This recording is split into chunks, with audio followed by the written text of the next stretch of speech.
नमस्कार। Prime debate में आप सभी का बहुत बहुत स्वागत है। मैं ब्रजेश मिश्रा हूं। प्राइम डिबेट में हम उत्तर प्रदेश के सबसे बड़े मुद्दे की चर्चा करेंगे, लेकिन आज उत्तर प्रदेश का जो सबसे बड़ा मुद्दा है वो भारत सरकार से निकला है, 7वां वेतन आयोग।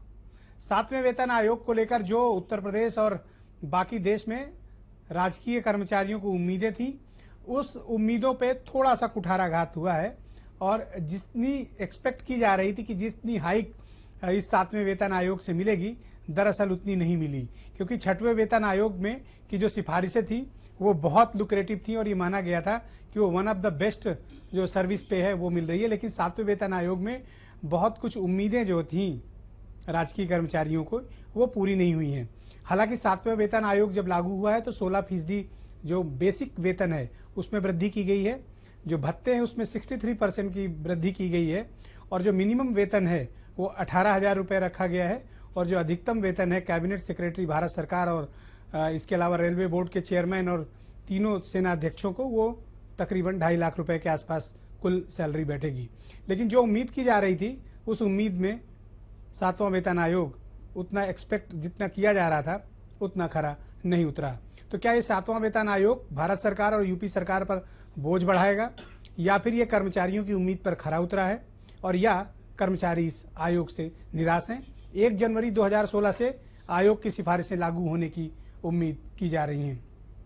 इस खास विषय पर चर्चा करने के लिए जो लाखों करोड़ों कर्मचारियों से संबंधित है इस पूरे देश में, मेरे साथ 4 खास मेहमान आज ईटीवी के स्टूडियो में मौजूद हैं, जिसमें समाजवादी पार्टी की बहुत सीनियर लीडर और यूपी सरकार में मंत्री जूही सिंह मेरे साथ मौजूद हैं। फाइनेंशियल मामलों के एक्सपर्ट और जाने माने अर्थशास्त्री डॉक्टर रईस सिंह मेरे साथ मौजूद हैं, और खास तौर पर सर्विस मामलों पे डॉक्टर रईस सिंह बहुत एक्सपर्ट हैं, तो इनकी ओपिनियन आज बहुत मैटर करेगी। और बहुत लंबे समय तक कर्मचारियों के लिए संघर्ष करने वाले उत्तर प्रदेश के बहुत मशहूर कर्मचारी नेता शैलेंद्र दुबे मेरे साथ स्टूडियो में मौजूद हैं, और भारतीय जनता पार्टी के प्रवक्ता डॉक्टर चंद्रमोहन। बहुत स्वागत आप चारों का। सबसे पहले जूही सिंह, तो मैं आपसे ही शुरू करना चाह रहा था कि जिस तरह से 7वां वेतन आयोग आया है और जितना हाइप क्रिएट की गई थी कि इस वेतन आयोग के बाद जो सैलरी स्ट्रक्चर है वो बहुत अच्छा हो जाएगा, पर्क्स और प्रिविलेजेस भी बहुत बढ़ जाएंगे, सैलरी बहुत अच्छी कर दी जाएगी, बेसिक बहुत अच्छी कर दी जाएगी। लेकिन जिस तरह की सिफारिशें आई हैं, मुझे लगता है कि पुराने ढर्रे को ही फॉलो करते हुए आए और वही कर्मचारियों को थमा दिया। जब आप कहते हैं कि आप इस देश में करप्शन रोकेंगे, सैलरी बढ़ाएंगे, मोटिवेट करेंगे कर्मचारियों की, तो जो वेतन आयोग की सिफारिशें उसमें बहुत कुछ तो मुझे दिखता नहीं। ब्रजेश जी, मैं कहूंगी कि ये वेतन आयोग जो है सारे वेतन आयोगों से सबसे कम वेतन वृद्धि इसमें की गई है। एग्रीड। और किस आधार पे ये वेतन वृद्धि हुई है ये भी नहीं पता, बल्कि जब अगर आप डिटेल में पढ़ें तो एक मेंबर की ये रिपोर्ट है जिनको वल्लभ भाई पटेल को कोट करना पड़ा है जस्टिफिकेशन देने के लिए कि हम क्यों जो है वेतन वृद्धि के अलावा जो उच्च पद हैं जिसमें 90% जो सारे सेक्रेटरीज हैं गवर्नमेंट ऑफ इंडिया में वो आईएएस के हैं, उसमें हम स्पेशलाइज सर्विसेज को क्यों जगह नहीं दे सकते, क्योंकि सारा स्पेशलाइज सर्विसेज को जाना चाहिए। दूसरी बात ये 18,000 रुपये जो मिनिमम पे उन्होंने फिक्स की है, ये बिल्कुल भी सेटिस्फैक्ट्री नहीं है, क्योंकि फिर ये किस आधार पर की गई है किसी को पता नहीं है, और महंगाई बढ़ती जा रही है। अगर वो ये ले रहे हैं जस्टिफिकेशन की इससे हमको बहुत हमारे ऊपर बोझ बढ़ेगा, तो ऐसा कुछ नहीं है। अगर 5 साल करोड़ का बोझ पड़ रहा है, अगर 5 साल बोझ शब्द देना थोड़ा जाती होगी, क्योंकि अगर 5 साल में इसको स्प्रेड आउट उनका ड्यू है, मिलना चाहिए। 0.16% जीडीपी का ये पड़ेगा, जो हमारी अर्थव्यवस्था को वहन करना पड़ेगा। हम बार बार कहते हैं कि प्राइवेट सेक्टर बहुत ज्यादा योगदान कर रहा है, लेकिन अगर हम देखें तो कर्मचारियों की भूमिका इतनी ज्यादा इम्पोर्टेंट हो गई है, उनपे हम बहुत सारी योजनाओं को मॉनिटर करने का और इम्प्लीमेंट करने का दायित्व डालते हैं। डॉक्टर रईस सिंह, आपकी महत्वपूर्ण है और कर्मचारी भी सुनना चाहेंगे, सरकार के लिए भी जरूरी है और इस देश की जनता के लिए जरूरी है कि इस 7वां वेतन आयोग का मायने क्या है, इसकी रिकमेंडेशन के अर्थ क्या है, इनसे एक्सपेक्ट क्या किया गया था और इनको मिला क्या। लंबे समय से मतलब ये कई बार मैंने आपके साथ बात की तो मैंने ये कहा कि वेलफेयर की जो स्थिति है, जो कल्याणकारी अर्थव्यवस्था का जो पार्ट है, वो लगातार क्षय की जा रहा है। आप देखिए कि इसमें जो कल्याण का भाव प्रभावित हुआ, जो सबसे निचला कर्मचारी 18,000, आप बताइए 18,000 में वो अपनी लाइफ नहीं चला सकता, लेकिन जो अपर था उसको आपने और बढ़ा करके लगभग 2.5 लाख किया, 2.5 लाख कर दिया। आप ये अंतर यानी 12.5 गुना का जो अंतर है, ये आप कैसे पाटेंगे? दूसरी चीज, वो मिनिमम वेजेज अपने जीवन में नहीं अक्वायर कर पा रहा है, उसके बच्चों की शिक्षा है, उसका रहना है, उसकी लाइफ है, उस पर आप बिल्कुल नहीं दे रहे हैं।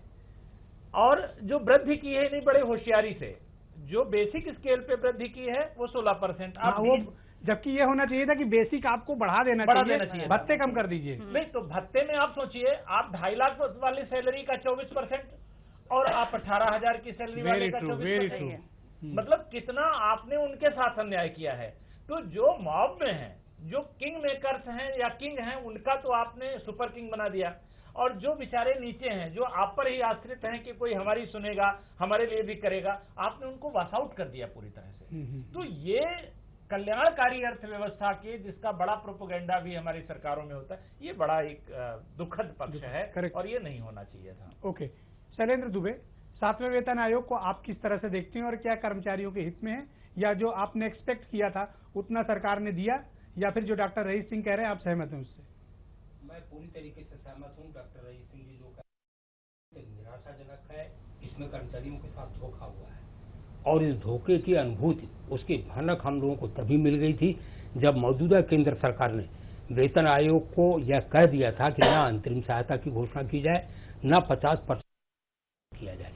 50% डीए का मर्जर हमेशा होता रहा, हर पे कमीशन में होता रहा है। आज डीए है और 6% डीए इस पीरियड का जोड़ के 1 जनवरी को जो नया पे स्केल आ रहा है 125% डीए हो जाएगा, और 50% मर्जर किया गया होता तो उसके बाद जो सैलरी मिल रही होती, पे हाइक एट एवरी लेवल, मैं चपरासी से लेके चीफ इंजीनियर तक की बात कर रहा हूं, उसकी तुलना में कम है। 7,000 रुपए न्यूनतम वेतन, क्या अर्थ है इसका? अभी कर्मचारी को 7,000 रुपए एंट्री पे मिल रही है, 125% डीए लगा लीजिए, 15,500 रुपए हो जाता है, 2,000 2,500। बेसिक पे को बढ़ाने के ना पीछे की वजह क्या है? बेसिक सैलरी अगर बढ़ती है तो कर्मचारियों का वेतन भी उसी के प्रोपोर्शनेट बढ़ता है, और आने वाले समय में भी उनको उसका लाभ मिलता है। भत्ते बढ़ाने से क्या होता है? ऐसा क्यों करती हैं सरकारें? आयोग ऐसे क्यों, ऐसा रिकमेंड देते हैं क्यों? ये कोई मैच है कि 16% आपने बेसिक बढ़ाया और 63% आपने उठा के भत्ते बढ़ा दिए? केंद्र सरकार, कोई मैच ही नहीं है। कोई मैच नहीं। केंद्र सरकार डीए मर्ज करने से मना कर दिया था, तभी वेतन आयोग को एक संकेत मिल गया था कि कुछ देना नहीं है, लेकिन वह झुंझुना आईएएस को छोड़ के बाकी लोगों को पकड़ाया गया है। आईएएस कैडर को नहीं पकड़ा। आईएएस को तो मैंने देखा है, तो माला माल हो जाएंगे। नहीं, यह 2.5 लाख। अगर यूपी का कोई प्रिंसिपल सेक्रेटरी रैंक का अधिकारी, कम से कम उसकी सैलरी अब 1,82,000 रुपये हो जाएगी। 50,000 रुपए की वृद्धि है। 1,82,000 अगर यूपी में आप प्रिंसिपल सेक्रेटरी रैंक पर हैं तो 50,000 रुपए की वृद्धि है। और अगर सेक्रेटरी रैंक पर हैं तो भी आपको 1,40,000 मिलेगा। इमेजिन की इनकी सैलरी कितनी बढ़ गई, और जो अंतिम पायदान पे खड़ा है जिसकी तादाद 80% है, 2,500। तो अत्यंत निराशाजनक है, कर्मचारियों में गुस्सा है, और राष्ट्रीय स्तर पर जो अन्य, अब आप करोगे क्या? आपके पास विकल्प क्या बचता है? नहीं, हमारे सामने विकल्प है। जो प्रोफेशनल सर्विसेज हैं, जो अन्य कर्मचारी हैं, उनके साथ हम लोग संपर्क कर रहे हैं, और राष्ट्रीय स्तर पर एक रणनीति हम तैयार करेंगे। डॉक्टर चंद्रमोहन, 7वां वेतन आयोग लेकर मोदी की सरकार आई, लेकिन जितने एक्सपेक्टेशन आपसे थी आपने बिल्कुल पूरा नहीं किया। कर्मचारी निराश हैं, जनता में भी मैसेज अच्छा नहीं गया। आप लाख ये बातें कहें कि 1 लाख करोड़ रुपए का बोझ पड़ रहा है, ये बोझ थोड़ी ना, ये तो उनका ड्यू है, आपको देना है। Please continue. देखिए, जो बात वेतन आयोग बना, वेतन आयोग, आप आयोगों की कार्य पद्धति जानते हैं। वेतन आयोग बना, वेतन आयोग ने आज अपनी सिफारिशें दी कल। उस पर वित्त मंत्री जी ने अपनी प्रतिक्रिया भी दी कि हम वित्त सचिव जी के नेतृत्व में आगे इसको, एक जो प्रक्रिया है उसको आगे बढ़ाएंगे, और जो सुझाव आएंगे उन पर और जहां तक हम उत्तर प्रदेश के संदर्भ में अगर हम बात करेंगे, तो उत्तर प्रदेश में तो अभी बहुत सारी जगह ऐसी हैं जहां 5वां वेतन आयोग भी लागू नहीं हुआ। ब्रजेश जी नहीं कर सकते, और उत्तर प्रदेश में 6ठा वेतन आयोग 10 निगमों में लागू हुआ है। तो जो स्थितियां उत्तर प्रदेश की हैं, तो आप कंपेयर करते हैं केंद्र को उत्तर प्रदेश से? नहीं, कंपेयर नहीं कर रहे हो। कंपेयर बिल्कुल नहीं कर रहे हैं। उत्तर प्रदेश, ठीक है, हम उत्तर प्रदेश से, उत्तर प्रदेश के साथ में सबसे बड़े देश हो सकते हैं। जी, नो, नहीं, उत्तर प्रदेश के बारे में जब चर्चा करेंगे ब्रजेश जी, तो इन संदर्भों को भी हमको लेना पड़ेगा। ओके। इन संदर्भों से मुंह नहीं मोड़ सकते हम लोग। जो स्थितियां हैं, और उत्तर प्रदेश में कर्मचारी हैं, तो उत्तर प्रदेश के कर्मचारियों की मांग है कि कैशलेस की मांग है उनकी। उत्तर प्रदेश की जो मौजूदा सरकार है, जूही जी, आप मजबूर हो जाते देने की। हमने तो अच्छा दिया है, हमने अच्छा दिया है। ओके डॉक्टर जूही सिंह, 1 मिनट। ओके डॉक्टर जूही सिंह, बीजेपी का बहुत स्पष्ट आरोप है कि हम तो 7वां देने जा रहे हैं। बहुत जगह आप 4था वेतन आयोग दे रहे हैं, मत्स्य निगम वगैरह है, मुझे याद है। बात उनकी ये पॉइंट तो वैलिड है, उनका पॉइंट ये वैलिड है, लेकिन साथ में केंद्रीय कर्मचारियों को अगर हम देखें तो कहीं ना कहीं वाणिज्य, वित्त, डिफेंस, सिविल सर्विसेज में आपके 50% जो अपने पदों का सृजन किया है वो खाली पड़े हैं और ना हमको भरने दे रहे हैं, तो ना हम लोगों को रिक्रूट कर रहे हैं। और मैं फिर उस बात पे आ रही हूँ कि इस वेतन आयोग से जो व्यक्ति निराश हुआ है वो 18,000 वेतनमान वाला हुआ है, क्योंकि वही इम्प्लीमेंट करता है, उसी पे हम जिम्मेदारी डालते हैं। क्लास 4 में अगर हम उनका क्लासिफिकेशन करें तो ये 2 वर्ग हैं बिल्कुल, जो 80% से ज्यादा हैं और टोटल सर्विस में। अगर देखा जाए तो सबसे ज्यादा हम इनसे पारदर्शिता भी एक्सपेक्ट करते हैं, सबसे ज्यादा हम ये भी कहते हैं कि वही जिम्मेदार हैं सारी योजनाओं को चलाने के लिए, और उनको हम सबसे कम आपकी सरकार अगर ये एज इट इज लागू कर दिया जाता है तो आपकी सरकार की फाइनेंशियल पोजीशन ऐसी है कि आप इतने अपने कर्मचारियों को जो 7वां वेतन आयोग में दिया गया है, और आप कब से लागू करेंगी ये बताइए। अगर ये भारत सरकार 1 जनवरी 2016 से लागू करती है तो उत्तर प्रदेश के लाखों कर्मचारी आपको सुन रहे हैं, सरकार के रिप्रेजेंटेटिव होने के नाते आप ये अश्योर करिए कि कब से लागू करेंगे आप। केंद्र सरकार को उत्तर प्रदेश सरकार से बात करनी पड़ेगी, और अगर वो लागू करते हैं तो हम तो प्रतिबद्ध हैं ही इसको लागू करने के लिए, हमारे पास कोई ऑल्टरनेटिव नहीं है, लेकिन और हम चाहेंगे भी ऑल्टरनेटिव की बातें हम चाहेंगे करना। 2-3 इम्पोर्टेंट सुझाव और आए हैं वेतन आयोग के। पहला सुझाव ये आया है कि जो कर्मचारी या अधिकारी काम न करे उसको आप VRS जबरन दे दीजिए, फोर्सफुली आप उसको VRS। लेकिन इसका क्राइटेरिया क्या बने, पैमाना क्या बने, उनको नहीं पता, लेकिन सुझाव को अमल में कैसा लाए उनको नहीं पता। दूसरी चीज, एक बात ये महत्वपूर्ण कही, कैबिनेट 30,000 का पे बैंड दिया, तीनों सेनाध्यक्ष को दे दिया, रेलवे बोर्ड के चेयरमैन को दे दिया। आपको IPS अफसरों से ऐसी कौन सी दुश्मनी कि आपने CBI के डायरेक्टर को 90,000 का पे स्केल नहीं दिया, जबकि दिया जाना चाहिए अगर टॉप कैडर पोस्ट मानी जाती है तो। तीसरी कि अगर आपको वेतन अग्रिम चाहिए, आपको कोई आकस्मिकता है तो आपको उसका ब्याज भरना पड़ेगा। तो ये क्या मतलब, ये कर्मचारियों के हित में है या सरकार के हित में, या किसी साहूकार का उधार है? ये नहीं, कर्मचारियों के हित में तो बिल्कुल नहीं है। कर्मचारियों के हित में कैसे? सरकार कर्मचारियों रही, वो कोई एहसान नहीं कर रही, वो कार्य करते हैं और उसके बदले में चाहिए। रही बात वो करते हैं नहीं करती हैं, तो इसके लिए एक मॉनिटरिंग हर एक डिपार्टमेंट में आप एक मॉनिटरिंग परफॉर्मेंस बनाइए, सबका होता है, आप उसकी परफॉर्मेंस चेक करिए, उसके परफॉर्मेंस अगर वो नहीं बेटर है तो दबाव बनाइए। आप इस तरह का कर रहे हैं तो प्राइवेट में जैसे व्यक्तिगत साहूकार, एजेंसी भी नहीं, घर में कोई नौकरी कर रहा हो। दूसरी बात, अभी जो वार्ता हो रही थी, आप जरा ये देखिएगा, एक और, जो निचले स्तर के कर्मचारियों में जितना वेतन बढ़ेगा उधर आप इनकम टैक्स में स्लैब नहीं बढ़ा रहे हैं, तो उतना तो इनकम टैक्स में चला जाएगा, उसको एक्चुअल में मिलेगा क्या? अब ये कम से कम सेंट्रल गवर्नमेंट ये बताए कि भैया आगे आने वाले समय में स्लैब बढ़ाओगे, इधर से दिया और इधर से छीन लिया, ले लिया। वो पुरानी कहावत हो जाएगी ना कि वो दान देता था राजा और शनिदेव छीन लेते थे। तो ये आप कहीं ना कहीं से मतलब एक इस तरह का कार्य कर रहे हो कि हम देना भी ना पड़े और देने का एक हम प्रोपोगेंडा भी।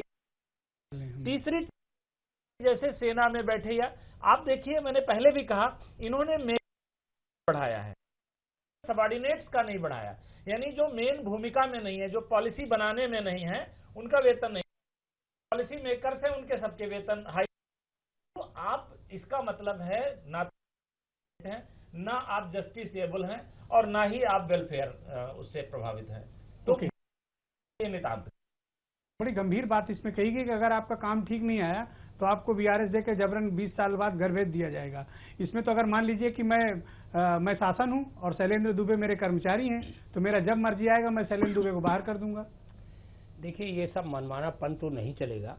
अभी जहां तक बात हो रही थी कि मुझे हैरानी है कि यूनियन खामोश क्यों है? नहीं, कोई आर्थिक बजट की बात हो रही थी। मैं एक विनम्रता पूर्वक चैनल के माध्यम से पूछना चाहता हूं कि 7th पे कमीशन ने पुरानी पेंशन को बहाल नहीं किया, और क्या नैतिकता है कि देश के सांसद और विधायक अगर एक दिन भी सांसद या विधायक रह जाएंगे तो जिंदगी भर पेंशन पाएंगे, और हम जिंदगी भर नौकरी करेंगे और उसके बावजूद भी हम पेंशन नहीं पाएंगे।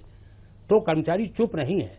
यह जो भी पे कमीशन की रिपोर्ट आई है, मैं एक लाइन में डिफाइन करूं, 7th पे commission by the IAS, of the IAS, for the IAS. Okay, ये निचले कर्मचारी याद करने की कोशिश हो। चंद्रमोहन, आरोप बहुत गंभीर है और आपकी सरकार के पास कोई जवाब नहीं है। वित्त मंत्री का जवाब आया है कि सिफारिशें आई हैं, सरकार इसको कंसीडर करेगी। आप इसमें ये भी तो देखिए ना, अंत में जिम्मेदारी किसकी है? आयोग की कोई जिम्मेदारी नहीं है। आयोग का काम है रिकमेंडेशन देना, आपका काम उस रिकमेंडेशन को कंसीडर करना। आप बढ़ा भी सकते हैं, घटा भी सकते हैं। आप कहिए कि हम बढ़ा देंगे, आप लेकिन 16% का बेसिक पे बढ़ा देना, 63% भत्ते बढ़ा, क्लास 3 क्लास 1 है उनके लिए तो आपने दरवाजे ही खोल दिए, 2.5 लाख तक सैलरी बढ़ा दी, और जो बेचारा सबसे गरीब कर्मचारी 1000 रुपए पकड़ा रहे हो, और उस पर भी इतनी टर्म्स कंडीशन लगा दे, पसंद नहीं आएगा हम भगा देंगे तुम्हें। ये क्या है? ये क्यों न माने कि आपकी सरकार कर्मचारी विरोधी है? बेसिक रीजन है इसके। नहीं ब्रजेश जी, कोई नहीं मान सकता कि भारतीय जनता पार्टी कर्मचारी विरोधी है। बिल्कुल नहीं मान सकता है, कहीं नहीं मान सकता है। और कर्मचारियों के लिए अच्छा माहौल देने के प्रति केंद्र सरकार और भारतीय जनता पार्टी सदैव प्रतिबद्ध रही है। धमकाने और धौंसाने का काम नहीं करते। आप मुझे बताओ कौन सा आपने प्रतिबद्धता जताई? नहीं, क्यों नहीं प्रतिबद्धता? आप देखो, पहली बार ऐसा आप देखिए, हम लोग रईस जी को बचपन से पढ़ते रहे हैं, चैलेंज जी व्यापारी कर्मचारी नेता हैं, और मेरे पिताजी भी, मैंने इसीलिए दोनों एक्सपर्ट को बुलाया। हाँ, ब्रजेश जी, ताकि आज जनता के सामने मेरे पिताजी भी उत्तर प्रदेश सरकार में ही सेवा दी है, और उसके बाद में वो अपने बकाये के लिए कोर्ट और जाने कहाँ परेशान होते घूम रहे हैं। तो मेरे को व्यक्तिगत रूप से अनुभव है, इसमें कहीं कोई कठिनाई नहीं है। देखिए, उत्तर प्रदेश की जो हालत है, और आपको बता रहा हूँ, आज जो इसमें एक विशेष बात है जिसको आप नहीं कोट कर रहे हैं, अच्छी बात है, नहीं करना चाहिए, लेकिन जिस तरीके से एक्सीडेंट के बाद में और जो पैसे देने की जो व्यवस्था की गई है, वो अभूतपूर्व काम किया गया है, उससे भी इनकार नहीं किया जा सकता। आप इंश्योरेंस दे रहे हैं और उसको अचीवमेंट नहीं, अचीवमेंट देखिए, इंश्योरेंस की व्यवस्था भी देना, कोई बीमा जब कोई लेता है तो उसमें लिखा होता है आग्रह की विषय वस्तु है, आप उसको अपनी उपलब्धि बता रहे हो। आग्रह ब्रजेश जी, आग्रह की व्यवस्था भी देना बिल्कुल शुभ है। किसी को हेल्थ इंश्योरेंस देके आप क्या उसकी उपलब्धि बता रहे हो? इससे इनकार नहीं किया जाए। और वित्त मंत्री जी ने जो बयान दिया है, और देखिए, ये सरकार ऐसी सरकार है जो लगातार बढ़ावा देती है। प्रधानमंत्री जी आप मुझे एक चीज Mohan, I will definitely appreciate you.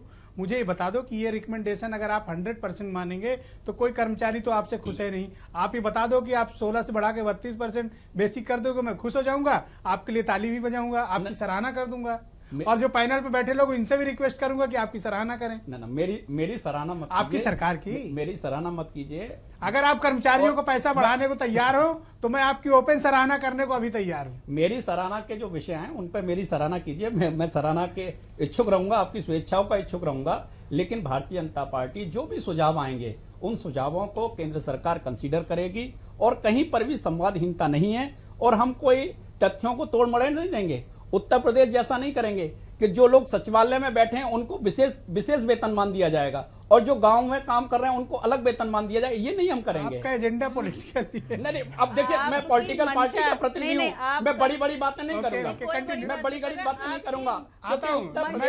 Uttar Pradesh, let him complete. Yes please. Uttar Pradesh में लोग चाहते हैं, मैंने पूछा ब्रजेश जी, जब आप ईटीवी से मुझे पहली बार निमंत्रण मिला चर्चा में आने का, बहुत स्वागत, आपको अक्सर बुलाएंगे। तो मैंने कर्मचारी नेताओं से बात की, उनसे बात करके कि भाई आपको क्या क्या अच्छा लगा, मैंने पूछ के आया हूँ, चर्चा करके आया हूँ। मैं कोई ऐसा नहीं कि बिना चर्चा के अपने मन से बोल रहा हूँ। मैंने अपने पिताजी को भी पूछा कि आपको क्या लगा। क्या बोला उन्होंने? गुस्सा हुए होंगे पक्का आपके? नहीं, बिल्कुल गुस्सा नहीं हुए। उन्होंने कहा कि हाँ, ये जो बात है, क्योंकि पेंशन को लेकर जो स्पष्टता की गई है, मुझे नंबर दीजिएगा, मैं उनसे अलग से पूछूंगा कि आप सही कह रहे हैं कि नहीं। डॉक्टर जूही सिंह, अभी बहुत पार्शियलिटी है आपके यहाँ, तमाम ऐसे कारपोरेशन निगम है, ये बात सही है कि आप अभी उनको 6वां वेतन आयोग भी की जो सिफारिशें वो भी नहीं दे पा रहे हैं। आपके तमाम निगम और वो घाटे में है। आप एक जैसी एक रूपता क्यों नहीं रखती? और दूसरा, आप क्या इस पोजीशन में है यूपी सरकार कि अगर ये रिकमेंडेशन लागू होती है तो आप उसको कंप्लीटली 100% फॉलो कर पाए? मंशा फिनेंशियल पोजीशन है आपकी, कोशिश भी है ये ईमानदारी से। जो चंद्रमोहन जी कह रहे थे उसको मैं एक बात से जो कहीं एक वेलफेयर सोशलिस्ट स्टेज से एक पूंजीवादी स्टेट की तरफ बढ़ रहे हैं। क्योंकि जो आपने अभी एक बात कहा कि 20 साल बाद लोगों को बाहर कर देंगे, उसके साथ इस वेतन आयोग में एक और प्राविधान है लैटरल एंट्री का, कि आप कोई भी सरकारी कर्मचारी के साथ एक समय के बाद पूरी सेवाएं खोल देंगे, जिससे कि अगर प्राइवेट सेक्टर में भी कोई काम किया हो तो उसको आप वही शामिल कर सकते हैं और वो काम आउटसोर्स कर सकते हैं। ये भी हमारे कर्मचारियों के ऊपर एक बहुत बड़ा कुठाराघात होगा। हम फाइनेंशियली बहुत नहीं कहूंगी कि बहुत रिच, बहुत अमीर स्टेट है, हमारी मंशा सही। इंश्योरेंस सेक्टर, इंश्योरेंस आप दे रहे हैं और इंश्योरेंस में आप FDI भी अलाउ कर रहे हैं, तो कहाँ ये पैसा कितना देश में रह रहा है और कितना हम किस चीज को कहाँ से जोड़ रहे हैं, इसको पूरे परिप्रेक्ष्य में देखना बहुत जरूरी है। कर्मचारियों के लिए हमारी सरकार प्रतिबद्ध है, हमारी सरकार शिक्षकों के लिए प्रतिबद्ध है, हमारी सरकार वेलफेयर। डॉक्टर रईस सिंह, इस जो वेतन आयोग आया, बहुत एक्सपेक्टेशन थी और हम लोग भी इस बात की उम्मीद कर रहे थे कि 1 रैंक 1 पेंशन सिर्फ सेना ही नहीं बाकी डिपार्टमेंट्स के लिए भी कुछ क्लैरिटी के साथ पिक्चर रखेंगे। लेकिन जो रिकमेंडेशन दी गई वो बड़ी झोलमोल टाइप है। जैसे सेना में क्या है कि मिलिट्री से पर पे जो है MSP है उसको तो आप डिसाइड करेंगे सिर्फ 3 सेक्टर में कि ब्रिगेडियर उसके ऊपर अलग होंगे, उसके नीचे के 2 बैंड आपने और बना दिए। लेकिन बाकी जगह भी तो है। अगर शैलेंद्र दुबे जूनियर इंजीनियर से भर्ती होते हैं बिजली विभाग में और चीफ इंजीनियर या डायरेक्टर के पद से रिटायर होते हैं, इनको भी हक है 1 रैंक 1 पेंशन पाने का ना। तो उस पर तो कोई क्लैरिटी दी नहीं 107वें वेतन आयोग। नहीं, इसने बड़ी होशियारी से, इसीलिए मैंने कहा देखिए बेसिक स्केल में इन्होंने ये आयोग जनता के लिए बना है या कर्मचारियों के खिलाफ के लिए बना? नहीं, ये गवर्नमेंट के लिए, गवर्नमेंट के लिए ही तो बिल्कुल। बेसिकली दरअसल ये टूल्स हैं जी, ये सब टूल्स हैं गवर्नमेंट के। हमें किस तरफ जाना है, हमें इन टूल्स का यूज करना है, क्योंकि अगर हम इन टूल्स का यूज नहीं करेंगे तो कर्मचारी भड़क जाएगा, सरकार ने किया। अब हम सीधे डाल देंगे कि ये सिफारिश तो इसने की, आयोग ने की, हम कुछ नहीं कर सकते हैं, हम तो अब विचार करेंगे, हम तो तुमको पड़ोसी ने मारा, हमने नहीं मारा। तो ये इस वजह से ऐसा हो रहा है। इसीलिए उसने बड़ी होशियारी से TADA की तरफ उसको हाइक किया कि भैया ये केवल अपर वाले को सबसे ज्यादा मिलेगा और नीचे वाले को तो कुछ मिलेगा ही नहीं तो ये बेसिक स्केल बढ़ाते सबका फायदा हो जाता। इसीलिए इन्होंने पेंशन का मामला, इसीलिए इन्होंने ग्रेड पे सिस्टम को देखिए डिस्टर्ब किया। नहीं, पूरा तोड़ ही दिया ना, सब सिस्टम पूरा तोड़ मरोड़ दिया। जो 6th पे कमीशन ने जिस तरह से कर्मचारियों को ध्यान में रखते हुए किया था, इसने पूरे उसको जो है ध्वंस कर दिया है। तो मुझे तो लगा कि जैसे ये एक बहुत बेटर टूल के तौर पर उतर के आया है, किसका, कारपोरेट क्षेत्र का, प्राइवेट क्षेत्र का, गवर्नमेंट क्षेत्र का। हम ये नहीं आरोप लगाते कि सेंट्रल गवर्नमेंट जो है वो कारपोरेट के लिए इसको लाई, लेकिन कुल मिलाकर के ये उधर डाइवर्ट हो रहा है। जैसा कि आपने कहा बाहर निकालेंगे तो लाएंगे किसको? प्राइवेट सेक्टर की एंट्री दिया जाता है कि प्राइवेट क्षेत्र में बैठा कर्मचारी बेहतर कर रहा है, आप आउटसोर्स के जरिए उसकी जगह। नहीं, आउटसोर्सिंग की तो आजकल बहुत बातें चल रही है। शैलेंद्र दुबे, एक बड़ी इंपॉर्टेंट बात है, अब कर्मचारियों के लिए क्या विकल्प बचता है? आप लोग करेंगे क्या? अगर ये सिफारिशें लागू होनी ही है, अब मान लीजिए, इसमें कोई दो राय नहीं, इफेंट बट नहीं है, मुझे तो लगता है कुछ कटौती करके भी सरकार कहीं स्वीकार न करे। देखिए, जो 6th पे कमीशन आया था, 6th पे कमीशन में पेमेंट दिया गया था और उसमें पेमेंट 4 जो सबसे ज़्यादा बेनिफिशियर था वह केवल IAS लॉबी के लिए था। जो प्रोफेशनल सर्विसेज थी उनको उससे अलग रखा गया था। कर्मचारियों के कई और पे बैंड में भी कुछ नुकसान थे, तब भी हम लोगों ने एका करके, और उस समय के जो वित्त मंत्री थे माननीय प्रणब मुखर्जी जी, उनसे हम लोग मिले थे, उनको सारी सिचुएशन बताया था और प्रणब मुखर्जी जी ने उसमें चेंज किया था। तो ऐसा नहीं कि इस वेतन आयोग में चेंज नहीं होगा। हम लोग तो अब मोर्चा खोलने के लिए तैयार? बिल्कुल बिल्कुल। वक्त कम है मेरे पास। Doctor Chandramohan 20 second. देखिए, जूही जी मुद्दे पर आपकी फाइनल राय। जूही जी ने जैसे कहा, और उत्तर प्रदेश की सरकार ने, क्योंकि अखिलेश यादव, मैं जोर दे के कहूंगा, अखिलेश यादव जी की ये जो सरकार है, आज हम नवंबर 2015 में चर्चा कर रहे हैं। ये आप मुझे बताओ, आप रिकंसीडर करोगे कि नहीं? वक्त मेरे हम तो करेंगे, हम करेंगे, हर हालत में करेंगे। हम हमारे लिए सुझावों के लिए हम कभी नहीं भागते हैं। धन्यवाद doctor Chandramohan, Shailendra Dubey, doctor rice Singh, doctor जूही सिंह, आप चारों का बहुत बहुत शुक्रिया। वक्त बहुत कम है मेरे पास, वरना इस बहस को थोड़ा सा और भी स्थान और समय दिया जा सकता था। इसमें कोई दो राय नहीं है कि जो 7वां वेतन आयोग है वो देश के कर्मचारियों को कोई बहुत खुशखबरी नहीं दे गया। दिवाली के बाद बल्कि उनका दिवाला निकाल रहा है। और ये उम्मीद की जा रही थी कि जो वेतनमान है उसमें ज़बरदस्त बढ़ोतरी होगी, ताकि भ्रष्टाचार की जो आरोप लगते हैं कि सरकारी कर्मचारियों पर अच्छा वेतन मिलेगा, तो शायद उनको एक मोटिवेशन भी मिलता। लेकिन 7वें वेतन आयोग ने उन्हें निराश किया है। अब ये देखने वाली बात होगी कि भारतीय जनता पार्टी की केंद्र सरकार इस 7वें वेतन आयोग की सिफारिशों को एज इट इज मंजूर कर लेती है, इसमें कटौती करती है या फिर बढ़ोतरी। बहुत बहुत धन्यवाद।